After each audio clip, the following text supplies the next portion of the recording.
dia. Just you imagine. Okay. So then 100, say 5 kilowatt, sorry, 5 megawatt turbine will have a very high blade dia of 140 meter. Just imagine a diameter of blade of 80 meter that is rotating. So it is beyond imagination. So I have seen in the coast of Denmark and here. So they are actually, I mean, the turbine blades are huge and huge. Even if you look from say kilometers of distance, say 5 kilometers away, so you will be clearly able to view it clearly. Okay. So then this is the, I mean, the structure. I mean, the amount of civil work that had to be done for installation of these turbines. So installation cost as such is very high for this kind of generation. But once you install it, if installation is proper, so the maintenance is almost negligible, and therefore in the long run it is paid off. Okay. So this is what. So then these are the actually the offshore installation pictures. I mean, in the sea coastal areas. So this is what. Now we will discuss another interesting thing. So is it audible to you, na? Everybody is able to hear? Yes, sir. Okay. Okay. Then if you see in the beginning of the discussion, we started to talk about the year 1988 or something, 1980, right? Where we had, I mean, modern control began. If you go back to the slide, I don't have that want to directly go there.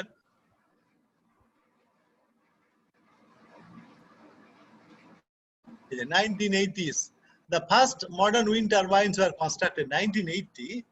Now we come back to a situation here.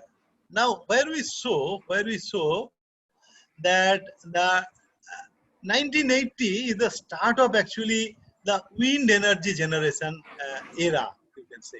Now at that time we are showing the generation in two sets. Like the white shade says you uncontrolled power, about uncontrolled wind power, and the blue shade actually talks about the controlled wind power. Okay, controlled means means totally controlled. We can control it as per our own desire, right? Now, if you see that the control point is dot here, means almost negligible control was there because we did not have modern day processors as well as very high power devices that can be used as say inverters, using the inverters, right? Now this is dot, and then we had a diameter, maximum diameter of 15 meter, and 50 kilowatt only was the per unit generation. That means in one unit we could generate maximum of 50 kilowatt with 50 meter dia. Then 1985 slightly the things increased, like 20 meter dia and then 100 kilowatt, right? So we had a dot also, this still small but slowly increasing. In 1990 the dot is still small, but we had a 40 meter dia, 500 kilowatt per unit. Now those times we have only soft starters that were used to control the power, soft starters. Now in 1995 to 2000 we had rotor resistance control and somewhat better control. I mean that green portion as a percentage, it is increasing. We had a 50 meter dia and then 600 kilowatt unit. And in the year 2000, the rotor power control and full generator power control came, where I mean I talked to you about that year 2000 and all that. Digital signal processors of Texas Instruments were introduced in a very large scale so as to have high computational ability processors available for this kind of work. And then it became rapidly that in year 2005 we were able to control 100% of power with a diameter of 124 meter, 5 megawatt, right? And nowadays 2018 it is 10 megawatt. It is not yet done, 190 meter dia, even it is 2000, these are estimated, but till now it is, we are having 8 megawatt maximum. I mean the situation of this or it is slightly improved. So single unit 10 megawatt was estimated. So that means you see from 1980 to 2020, let us say, if you come here, it is 2020, this 40 years, there is a high evolution of controllability of power.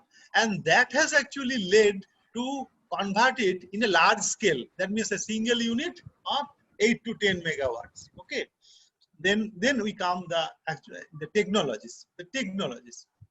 So the technologies, if you see, there are usually 4 technologies, electrical technologies. Now we have seen the turbines. Now we will see the electrical technologies. There are 4 straight technologies that can be used to convert wind energy to electricity. The first one is that wind energy conversion system with squirrel cage induction generator. I mean, we need a generator. So the generator can be 2 types only, synchronous and induction. So we can have a squirrel cage generator and we can have WECS with doubly-fed induction generator. That means wind energy conversion system with doubly-fed. We'll discuss slowly. And then wind energy conversion system with synchronous generators, right? And then 4th one is newly coming, is a high potential wind energy conversion system with brushless doubly-fed motors, BDFM, brushless doubly-fed generators, right? So now to discuss this, we will discuss one by one. First one, we will see the synchronous generator, okay?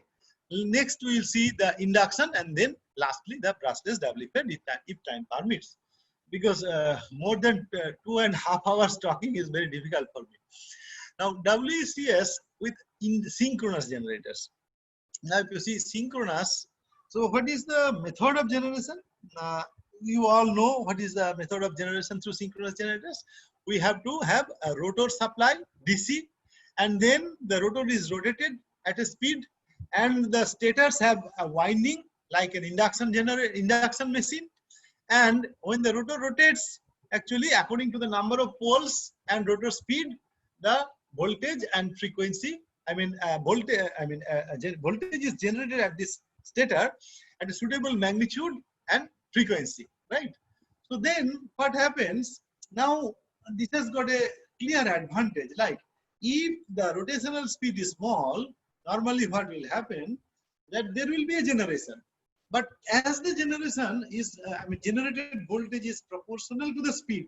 If you remember your synchronous machine equations, that rotational voltage, rotationally generated voltage is proportional to the frequency. That means the rotational speed. And at the same time, the frequency of generation is also proportional to the rotational speed. So therefore, it will be generated at a variable voltage and variable frequency. Now, if the speed is very low, so usually what will happen, it will generate at a very low voltage and a low frequency. And if the speed is very high, it will generate at a very high voltage and higher frequency.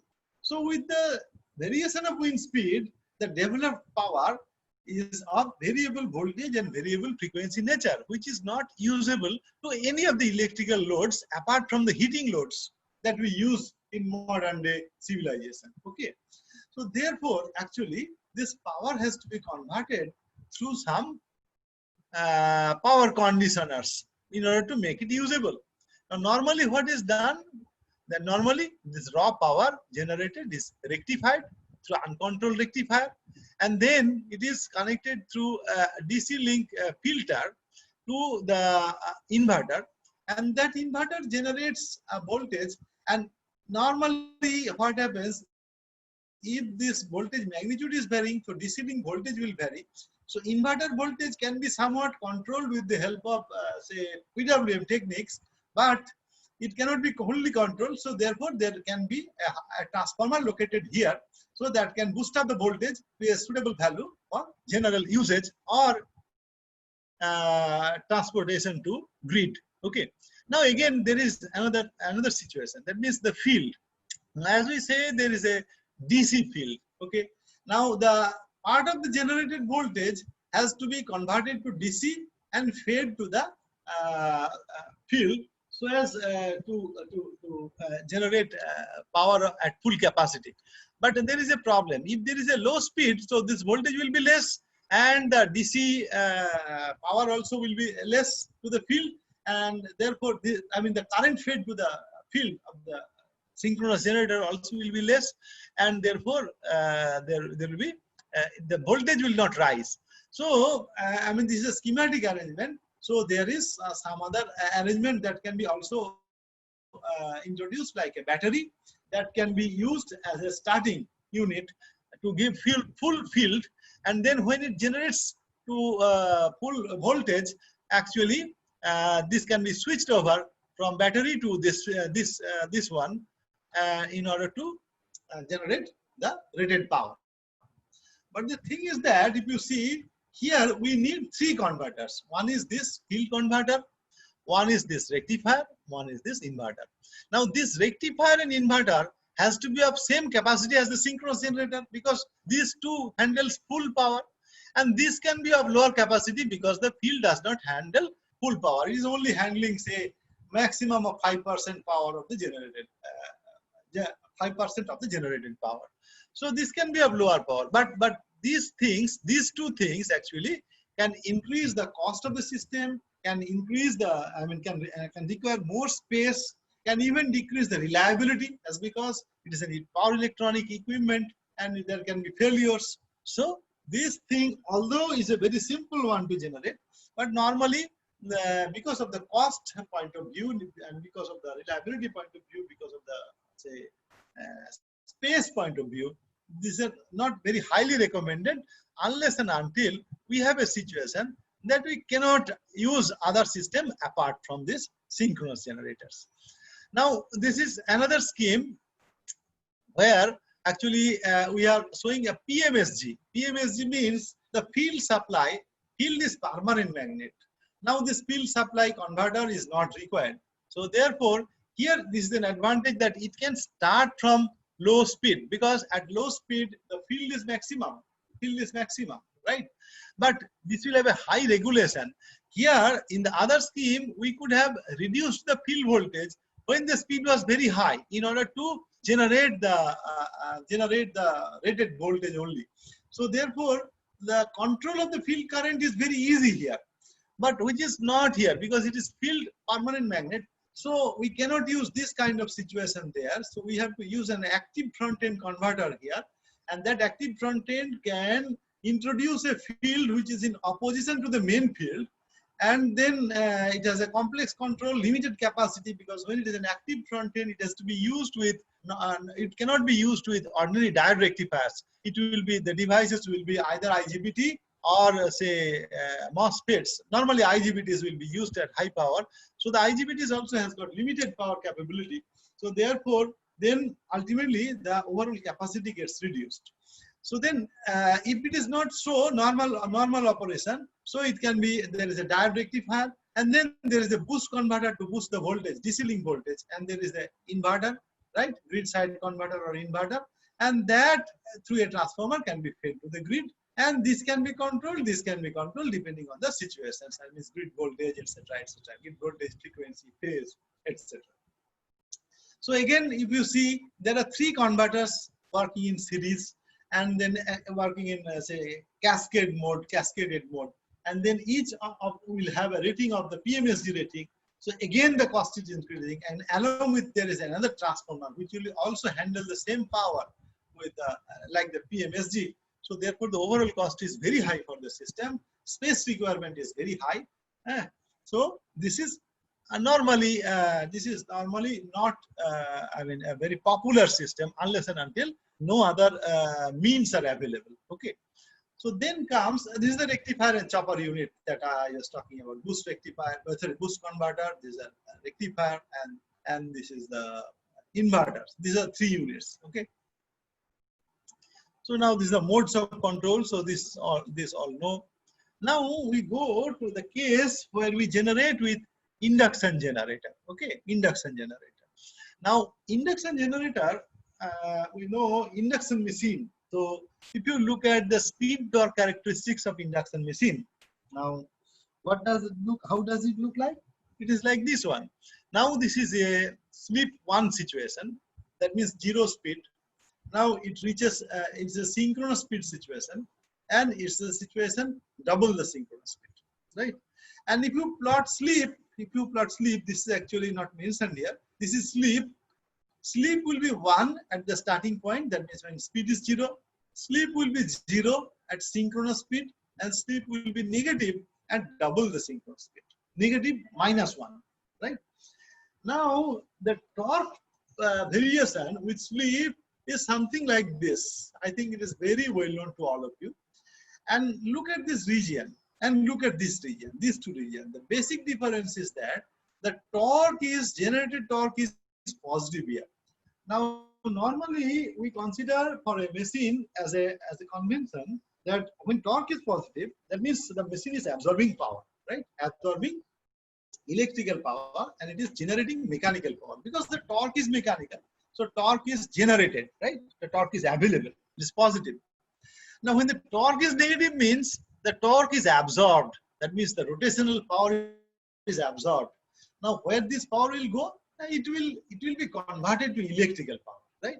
So therefore, if you see that you can operate the machine as a generator in this region from, say, this 0 sleep to -1 sleep. That means from a speed of synchronous speed to double the synchronous speed, right?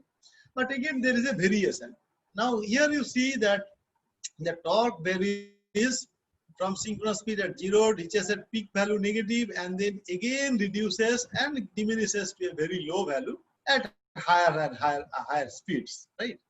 So the usable range, if you see, is from these two rated torque, because in the beginning also I have said that the machine cannot be operated beyond rated torque. So normally this is known as the peak torque or the maximum torque, the pull-out torque, right? The stall torque.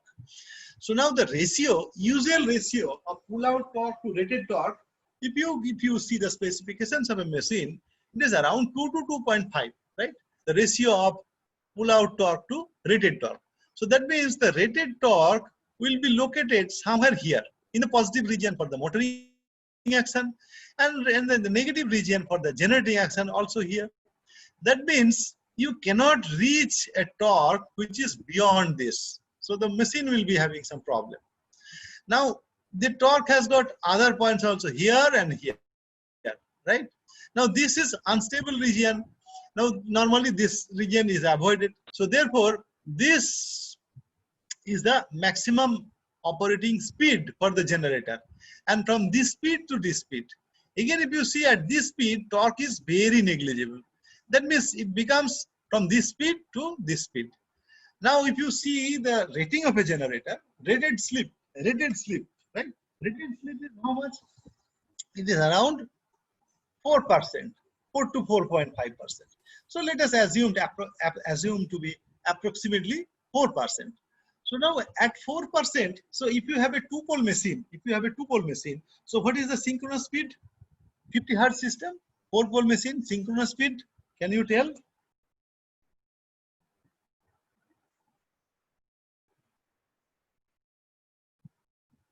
Can you tell me the synchronous speed at 50 Hertz for 4-pole machine? No.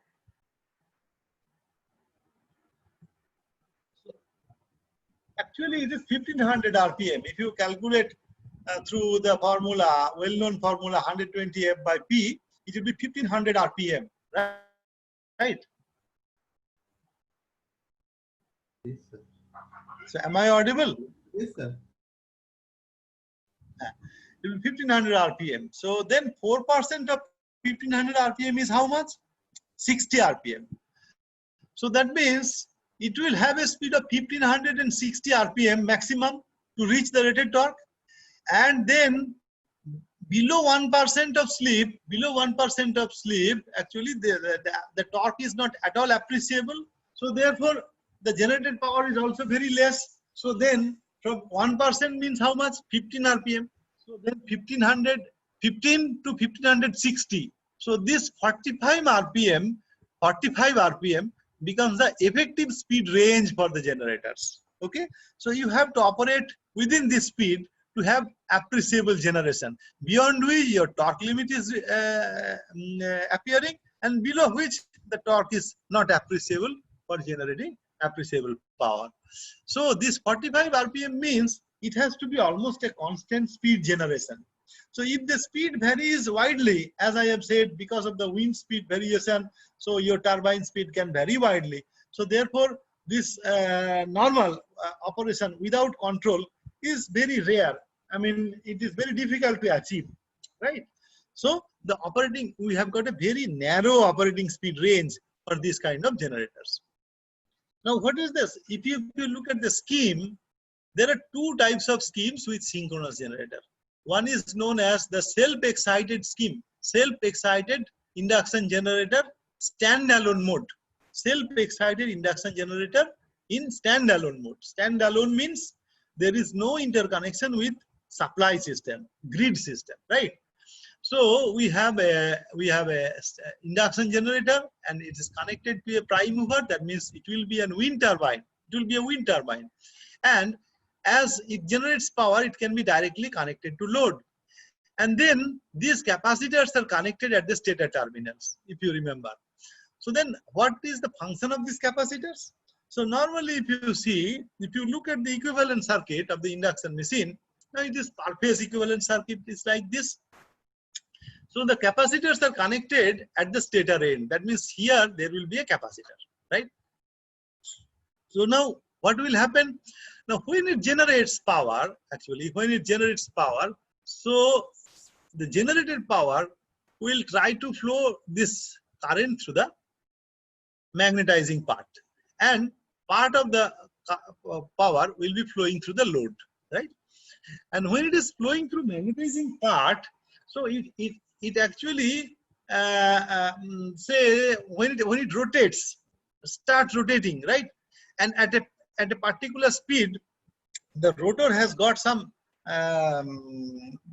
residual magnetism, and it starts generation, and there is a feeble voltage is generated at the stator terminal, and that stator voltage is actually responsible for generating a small field current. Okay, now the generated voltage will be small because the field is very small, field current is very small, right? Now if we connect a capacitor, so what will happen? This generated voltage will try to flow a current which is through the capacitor also, and this capacitive current, if you see, it is leading in nature, and the magnetizing current is lagging in nature. That means actually if you see, as they are in opposition, so the capacitive current will help to supply the field current. That means it will reduce the magnetizing component required from the generated voltage, right?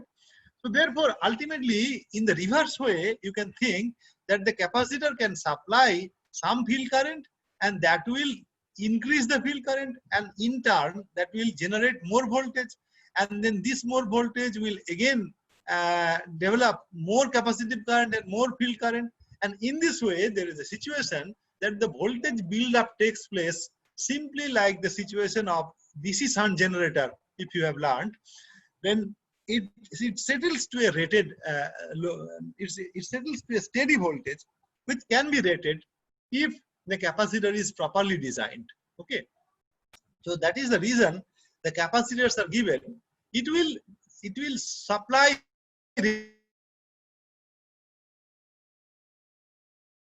reactive power, so that in this direction. So that is why this Q can be supplied to the machine from the capacitors. So this Q is required to establish the flux actually. Okay, and the machine develops active power, and active power. So this capacitor has to be large enough so as it can supply both this to the load and to the machine. So therefore, if you see, there is a variation of rotating speed. So therefore, the generated voltage will have a variation of frequency and voltage magnitude also, and the generation is and then the reactive power requirement is also at that frequency. So therefore, in the load terminal, you will find a variable frequency, variable voltage generation with variation of wind speed. So this is again not very helpful, as I was taking, unless and until you connect a load which is actually heating in nature. So heat load doesn't understand anything. It will only operate on RMS value of the current, right? So if there is an RMS value, so there will be heating. So there is no problem.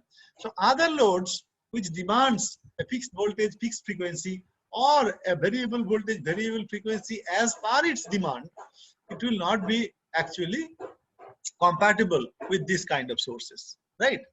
So then actually to make it usable, okay, to make it usable with variable speed operation, for a fixed speed operation, if you see, for a fixed speed operation there is no problem, simply because the frequency generated is fixed and generated voltage is fixed, so this can be connected. Now there is a second mode of operation that is known as grid connected mode. So this is known as grid isolated or standalone mode through squirrel cage induction machine, self-excited machine, and this is actually grid connected mode. So in the grid connected mode, if you see, so in the earlier mode we had connected a load here. Instead, in the grid connected mode, we have connected transmission line. Transmission line means actually supply, power supply. Say transmission line means grid, actually you can say. Now this grid has a fixed voltage and fixed frequency. Now when there is a fixed frequency supply, so then the reactive power, it is not necessary that any capacitor is required. Capacitor can be provided in order to reduce the reactive power demand from the line, okay?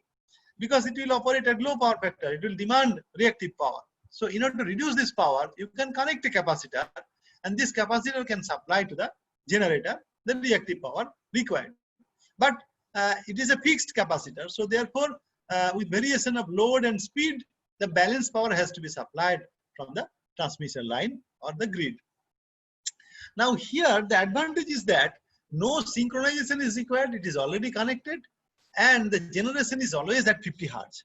So that means it is always at 50 Hertz, and depending on this variable speed operation, only the torque or the generated power will vary, but at fixed frequency, because frequency is fixed through the transmission line frequency. But in the standalone mode, there was no frequency source, so the frequency is actually dependent on this capacitor, and the capacitor frequency depends on the generated voltage frequency.